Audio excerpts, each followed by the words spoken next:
Assalamualaikum warahmatullahi wabarakatuh. Selamat siang mahasiswa. Hari ini kita akan membahas tentang metabolit sekunder. Yang selanjutnya setelah kemarin kita sudah belajar fenolik dan flavonoid, hari ini kita akan belajar tentang tanin. Beberapa hal yang akan dibahas di materi tanin ini antara lain adalah pengertian, yaitu apa tanin, kemudian sifat-sifat tanin, kemudian manfaat tanin, kemudian ada pembagian ya jenis-jenis senyawa tanin, kemudian biosintesis kita akan bahas sedikit nanti. Kemudian yang paling terpenting adalah identifikasi, baik identifikasi kualitatif maupun identifikasi kuantitatif untuk tanin. Kemudian tentu saja kita juga akan membahas tentang simplisia yang mengandung senyawa tanin ini apa saja. Kemudian nanti di akhir akan ada satu jurnal ya yang akan kita gunakan untuk materi diskusi di Google Classroom. Nanti kita akan mahasiswa akan diberikan waktu untuk membaca jurnal tersebut dan nanti kita akan melakukan diskusi lebih dalam lagi tentang senyawa tanin yang berkaitan dengan jurnal di Google Classroom. Nah, yang pertama adalah tanin. Jadi istilah tanin ini mulai digunakan sejak tahun 1796 ya oleh Seguin ketika diketahui dalam suatu ekstrak tanaman ini mengandung senyawa yang ternyata bisa bereaksi dengan protein. Nah, diketahui bahwa senyawa itu adalah tanin. Nah, kemudian tanin merupakan suatu senyawa polifenol yang tersebar luas ya dalam tumbuhan. Pada beberapa tumbuhan atau tanaman ini, utamanya tanin itu berada pada jaringan kayu seperti batang, kulit batang, dan jaringan lain ya. Seperti daun dan buah itu juga terdapat tanin.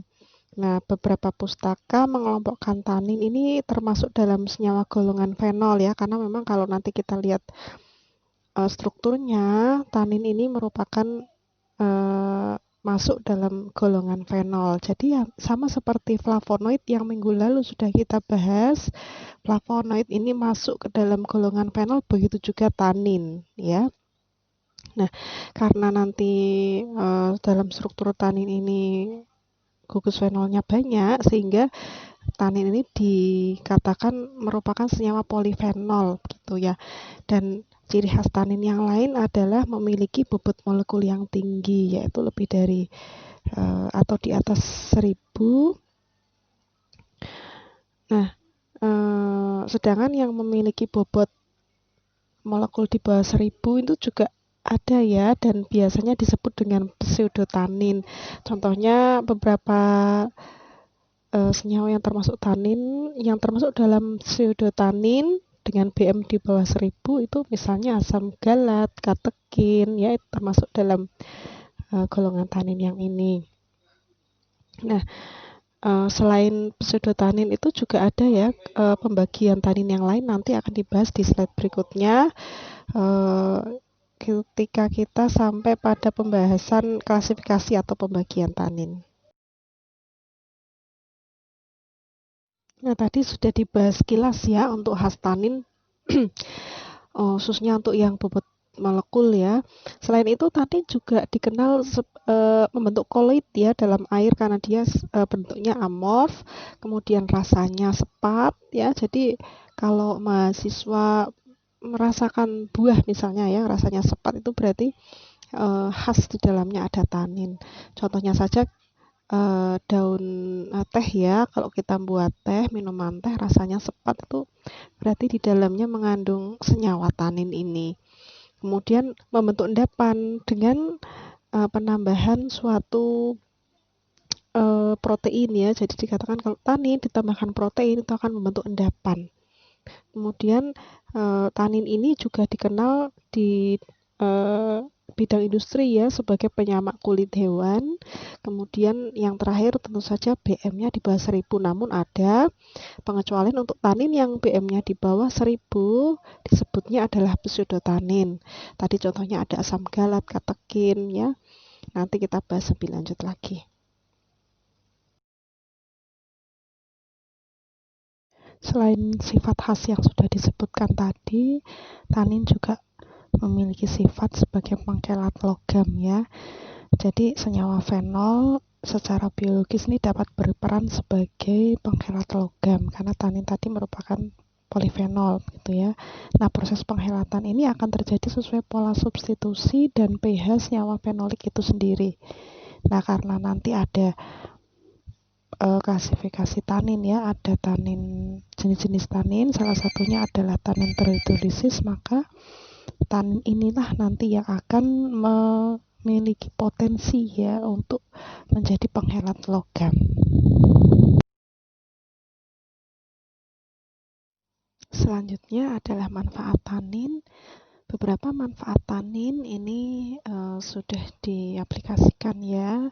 Yang pertama sebagai pelindung tumbuhan ya, pada saat tumbuhan ini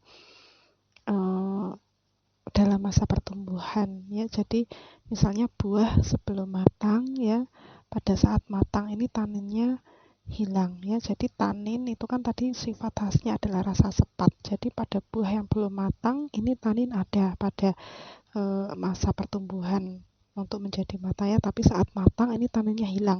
Dan rasa sepat itu juga hilang kan pada buah matang. Jadi sudah tidak terdapat tanin lagi.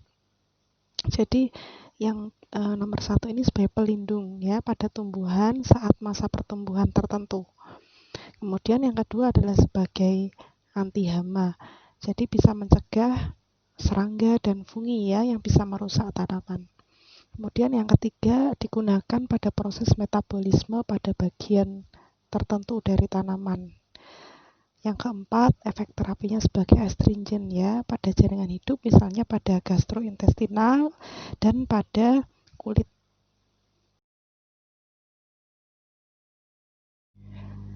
Untuk manfaat yang lain yang selanjutnya adalah sebagai terapi antiseptik ya pada jaringan luka. Nah, kenapa tanin ini bisa sebagai antiseptik? Tentu saja karena di dalamnya ada senyawa atau gugus fenolnya ya yang berfungsi sebagai antiseptik. Kemudian sebagai pengawet dan penyamak kulit ya pada beberapa industri. Kemudian sebagai reagen di laboratorium untuk mendeteksi kebenaran gelatin, protein, dan alkaloid. Karena tadi sifat khasnya adalah ketika direaksikan dengan protein, gelatin, alkaloid itu akan terjadi endapan. Kemudian tanin juga bisa digunakan sebagai antidotum ya, atau digunakan pada beberapa kasus keracunan.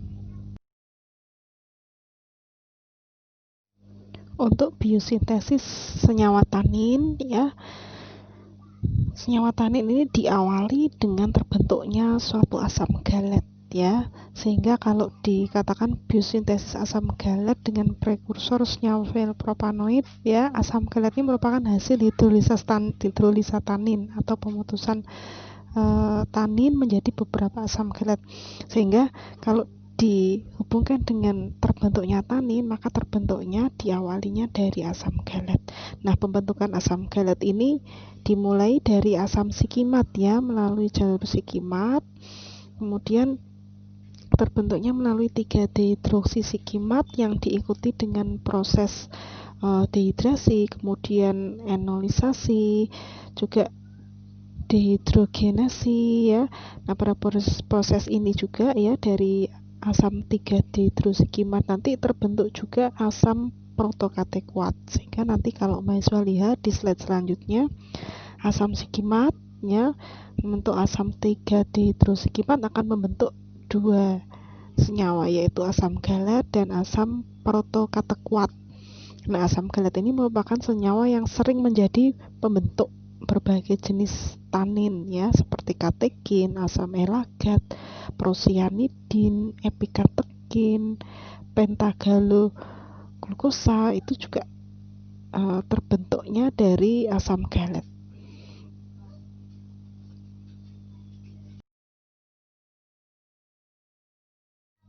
Di slide ini mahasiswa bisa melihat bahwa asam galat ya bisa terbentuk dari jalur asam sikimat melalui asam 3-dehidrosikimat yang ada di sebelah kiri, dan yang di sebelah kanan ini pembentukan asam galat dari jalur sikimat juga ya, jalur biosintesisnya sikimat, kemudian melalui 5-dehidrosikimat ya, jadi ada dua melalui asam 3-dihidro dan 5-dihidrosikimat. Ya, tapi keduanya sama-sama ya terbentuknya asam galat ini dari jalur sikimat atau jalur asam sikimat. Nah, nanti setelah terbentuk asam galat ini, asam galat akan menjadi dasar ya pembentukan senyawa tanin yang lebih kompleks lagi.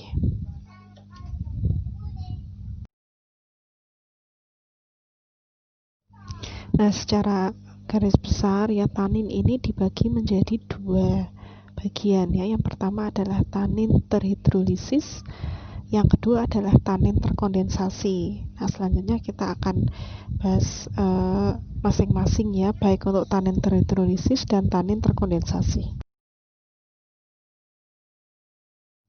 Yang pertama adalah tanin terhidrolisis ya. Untuk tanin terhidrolisis ini dapat dihidrolisis ya dengan asam atau enzim menjadi beberapa molekul asam fenolat. Seperti contohnya asam galat itu adalah salah satu asam fenolat ya. Dan juga asam heksahidroksidifenat ya, itu keduanya ya, baik asam galat maupun asam heksahidroksidifenat itu merupakan asam fenolat yang terbentuk dari tanin yang dihidrolisis oleh asam atau oleh enzim.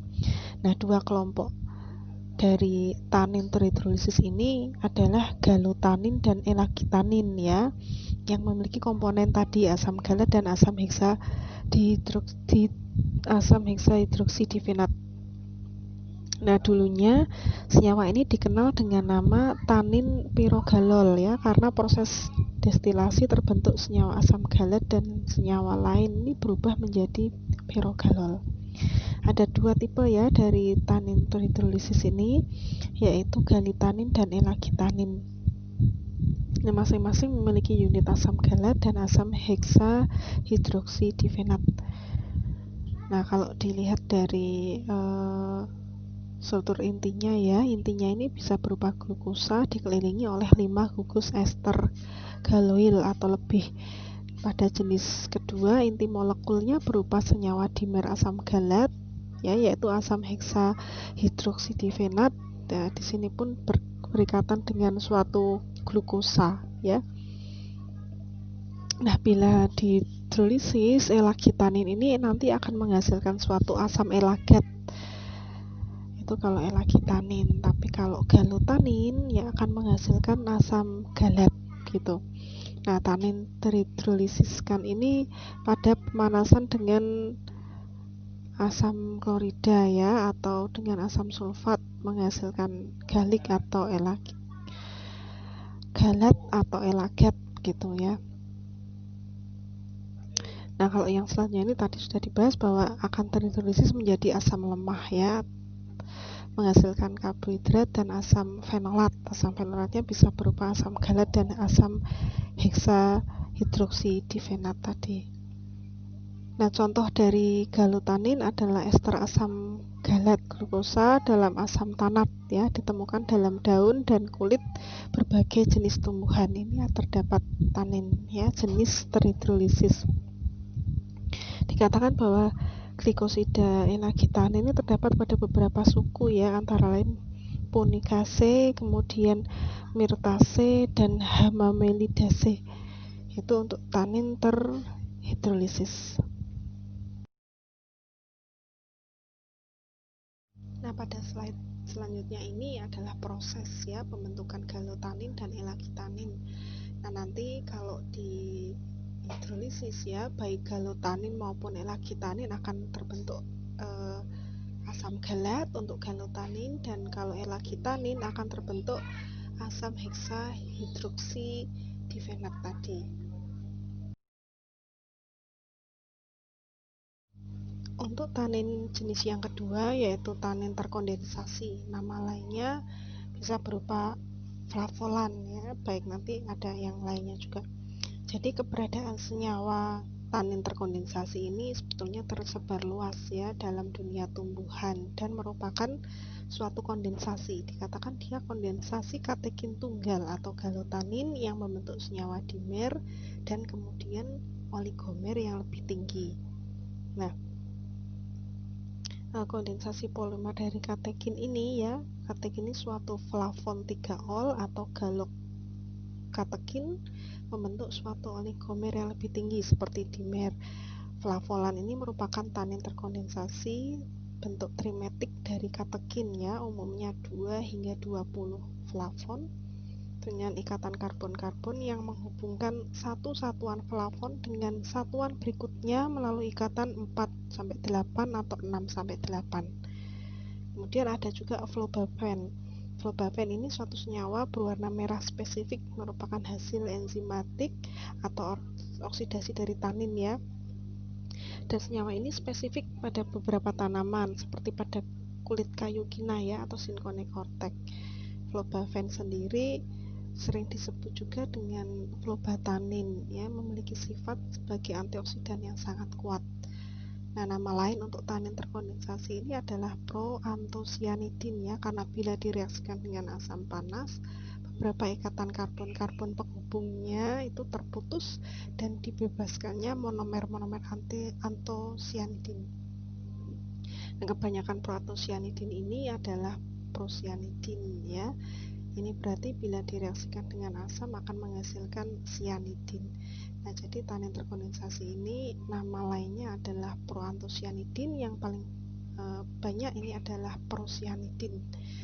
Nah, kemudian beberapa tanaman yang mengandung kelompok dari tanin terkondensasi ini ada berapa ya, seperti Vitis vinifera, kemudian Synconia officinalis tadi ya, ada kulit kina atau Synconia-cortex dari tanaman Synconia officinalis, kemudian Acacia catechu, kemudian ada di tanaman pinus juga ya, Pinus sylvestris itu juga mengandung tanin terkondensasi ini.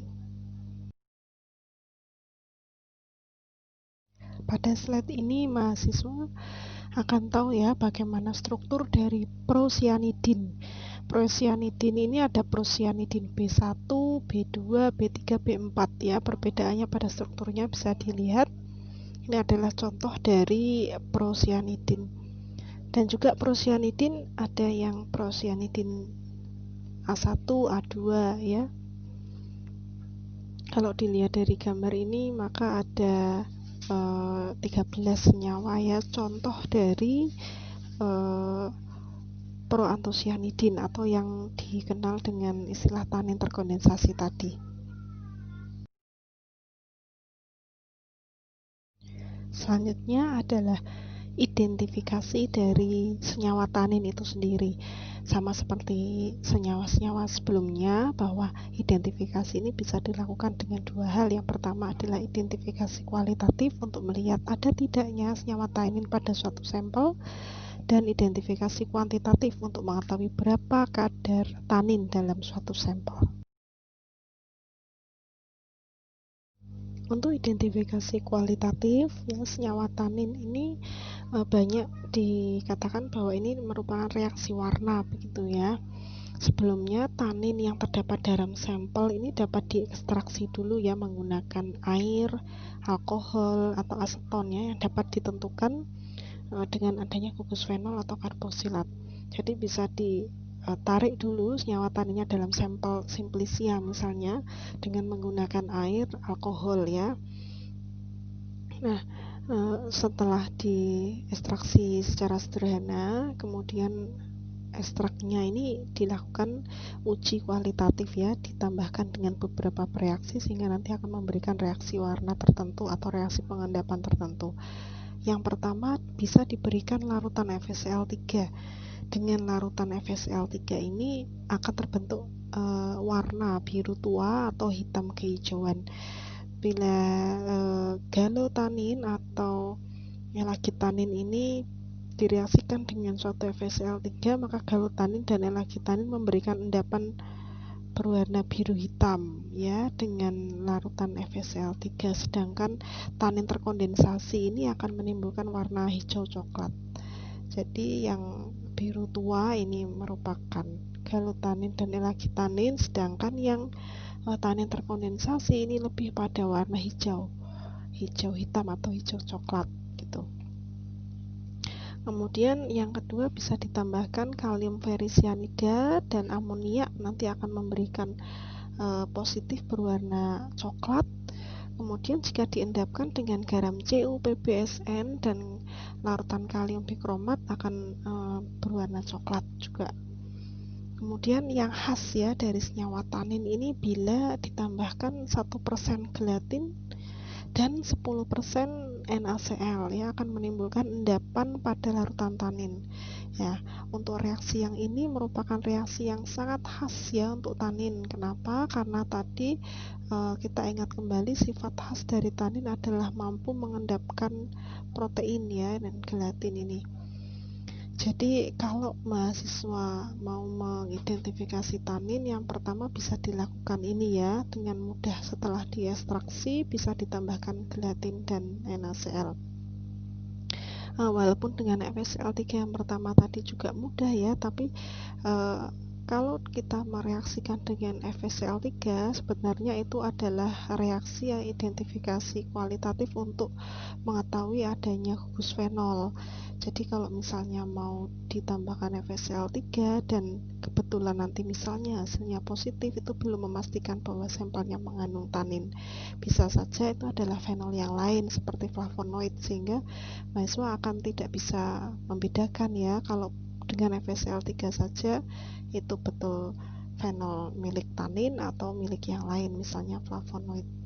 Sehingga untuk memastikan betul-betul tanin bisa ditambahkan ini 1% gelatin dan 10% NaCl. Kalau dia mengendap berarti dia positif tanin, karena kita tahu bahwa senyawa fenol yang lain ya seperti flavonoid itu tidak mampu mengendapkan protein atau tidak mampu terbentuk endapan ketika ditambahkan gelatin dan NaCl ini. Jadi cukup memberikan pembeda. Tapi nanti kalau misalnya mau dites setelah gelatin baru FSL3 tidak masalah, karena memang kita ingin tahu ya di dalam tanin ini betul-betul terdapat gugus fenol begitu, karena termasuk dalam senyawa fenolik. Kemudian yang selanjutnya bisa direaksikan dengan menggunakan larutan fenazon. Larutan fenazon menghasilkan endapan pada larutan tanin ya yang telah diberi natrium asam fosfat. Jadi larutan fenazon itu maksudnya nanti akan mengendap. Nah, kemudian ada juga yang melakukan tes fluoresensi ya, dapat dilakukan dengan terhadap ekstrak alkohol tanin. Jadi sebelumnya tadi tanin diekstraksi dulu dengan alkohol, misalnya etanol ya, dengan penambahan larutan natrium hidroksida, petroleum dan petroleum ether ya PE, sehingga akan terlihat adanya larutan yang bisa berfluoresensi hijau ya di bawah lampu UV. Kemudian ada juga cara mengidentifikasi tanin terkondensasi ya.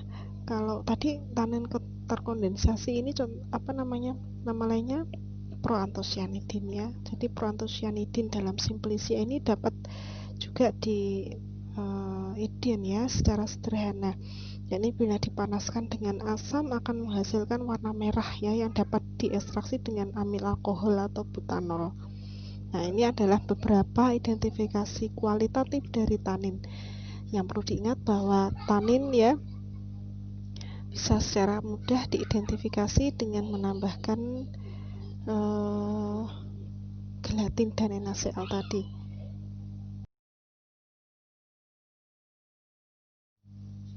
Kemudian identifikasi kuantitatif ya untuk melihat berapa kadar tanin dalam suatu sampel.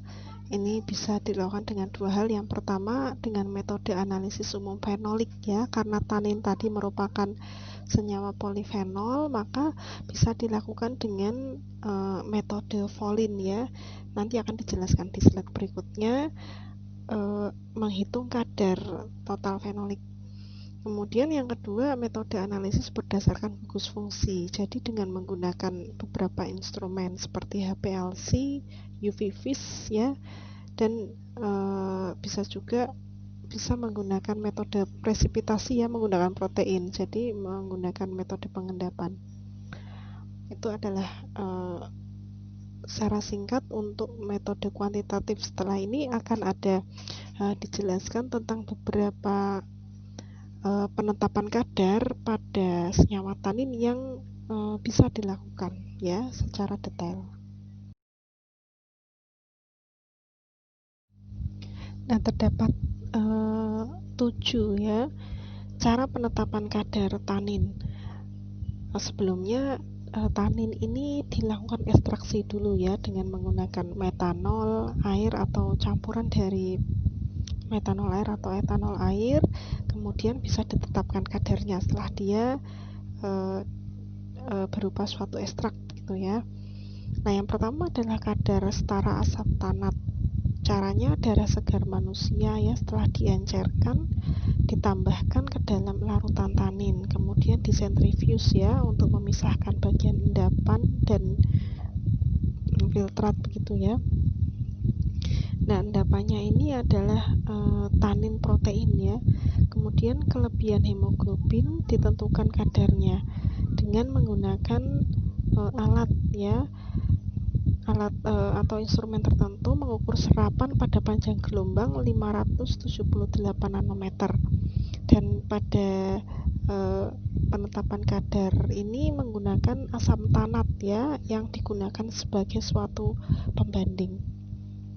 Kemudian yang kedua ada kadar elagitanin ya, bisa juga kadar tanin ini ditetapkan dengan kadar elagitaninnya dengan pengukuran warna biru ya yang terjadi setelah 15 menit setelah penambahan larutan asam nitrit ke dalam larutan tanin atau sampel.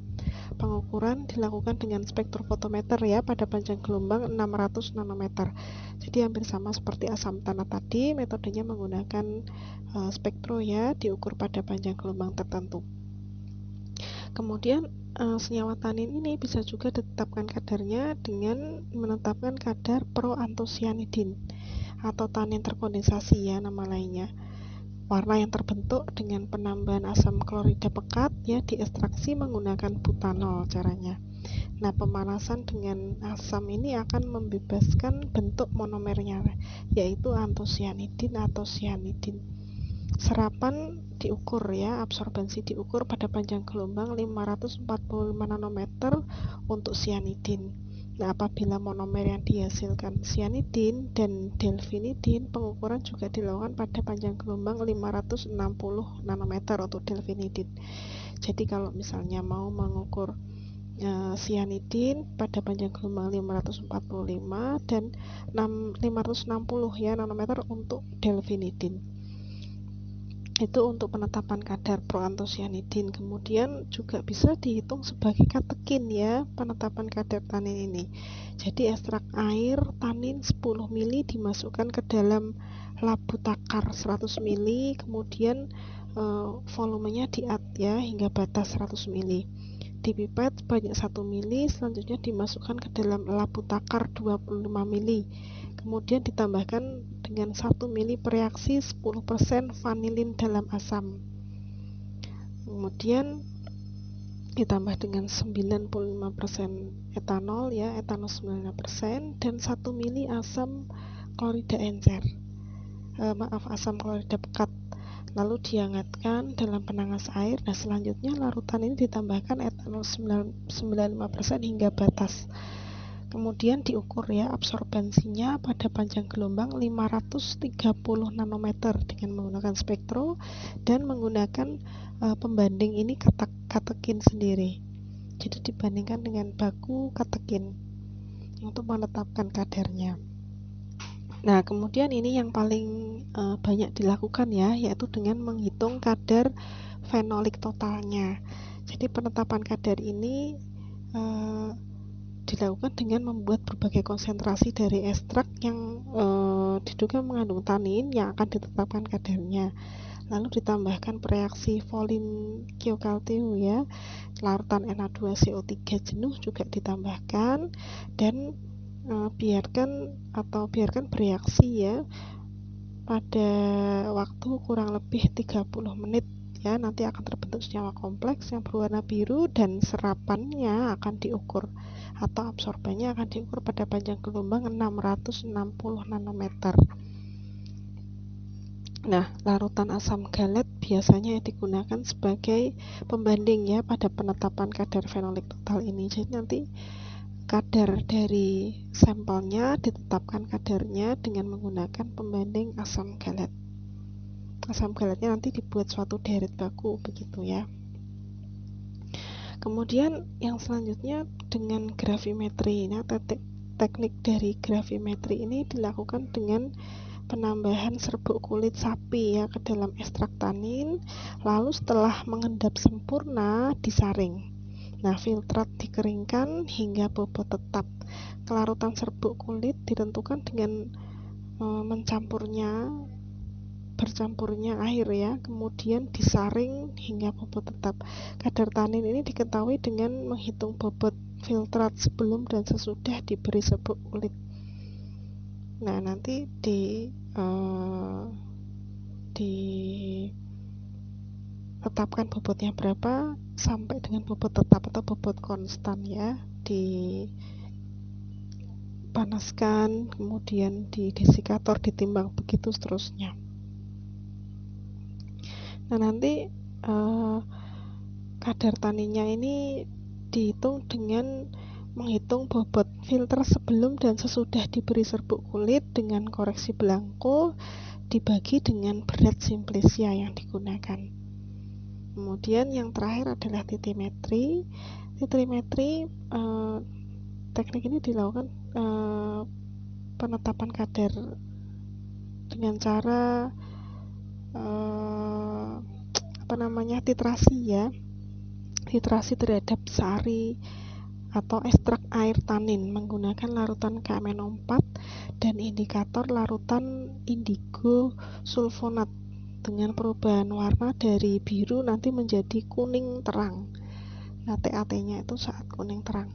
Jadi untuk beberapa metode yang ada di slide ini merupakan metode untuk menetapkan kadar senyawa tanin ya. Tapi yang paling umum digunakan adalah menetapkan dalam senyawa fenolnya, yaitu kadar fenol totalnya.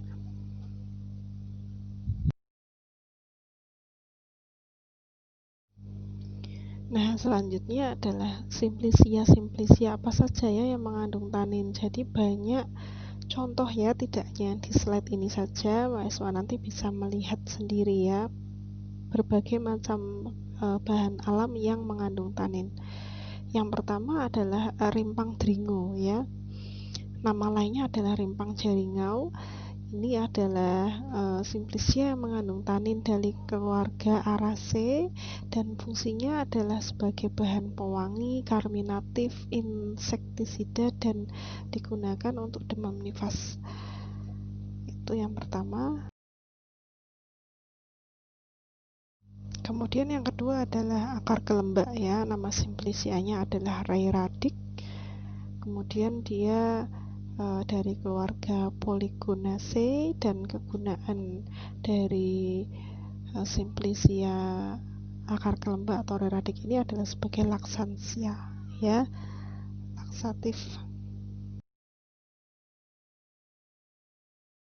Contoh tanin yang lain adalah kalau kulit kayu manis ya, atau Cinnamomum cortec nama simplisianya, atau dikenal juga dengan Burmani cortec, berasal dari tanaman Cinnamomum burmani keluarga Lauraceae dan fungsinya adalah sebagai karminatif, anti-iritan, bahan pewangi dan yang paling sering digunakan sebagai bumbu masak.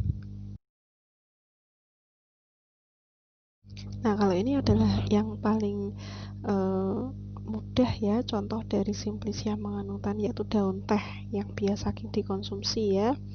Jadi daun teh ini khas ya, rasanya sepat. Nah, itu menunjukkan bahwa suatu simplisia atau suatu bahan itu mengandung senyawa tanin. Nama simplisianya adalah Thevolium. Kemudian berasal dari keluarga Theaceae. Kegunaannya adalah banyak ya, kalau teh sebagai antidotum, kemudian sebagai analeptika, stimulansia, itu adalah fungsi dari teh.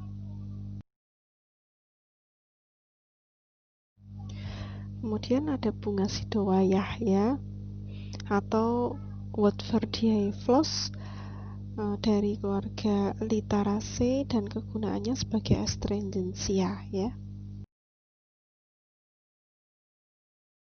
Contoh yang terakhir Bu Ririn berikan adalah daun salam ya, atau nama simplicianya Polyanthifolium. Kemudian dari keluarga Myrtaceae dan kegunaannya digunakan sebagai anti diare.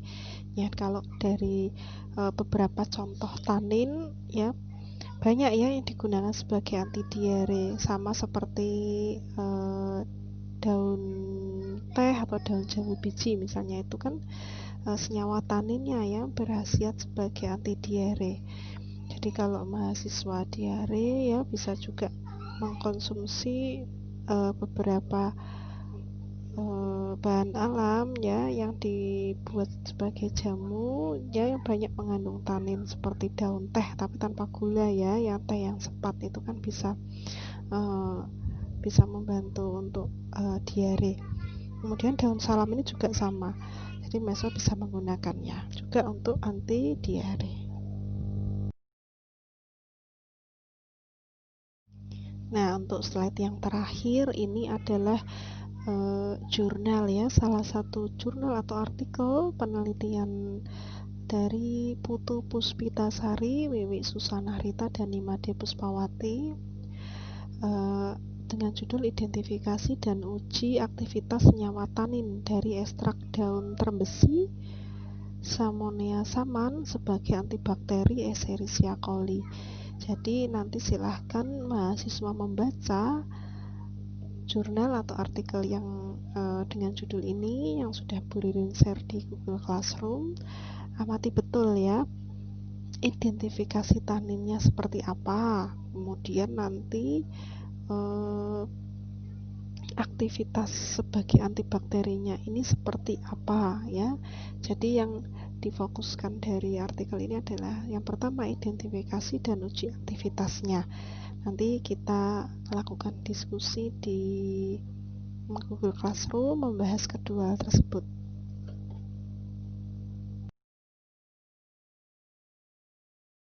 Mungkin itu dulu untuk materi senyawa tanin. Mungkin cukup singkat karena memang akan lebih banyak melakukan diskusi ya di Google Classroom, dan diharapkan mahasiswa sudah membaca selama kurang lebih 10 menit ya jurnal, dan nanti akan kita bahas bersama.